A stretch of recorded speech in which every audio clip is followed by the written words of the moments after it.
Between 1946 and 1948, more than 1,500 people in Guatemala were part of an experiment by American doctors infected with syphilis.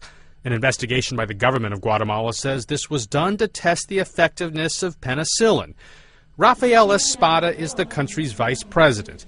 He says the experiment was carried out by 10 doctors from the U.S. and 12 from Guatemala. A group of prostitutes was used by the doctors to infect prisoners and then the soldiers.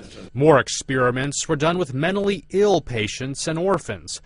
A Wellesley College professor made the find, uncovering medical records while looking for more information on the Tuskegee syphilis study in Alabama.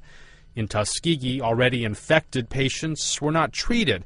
They were all African Americans, the study done to chart the evolution of the disease. There were questions. They knew it was on the ethical edge. In Guatemala, victims are suing the U.S. government and the Pan American Health Organization.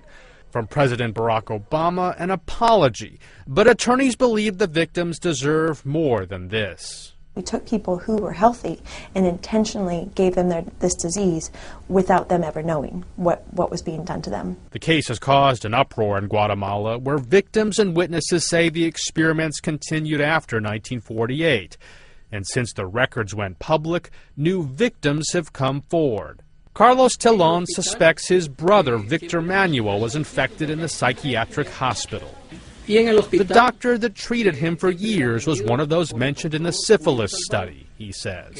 Victor Manuel is now paralyzed, with numerous scars on the base of his spine and on his genitals.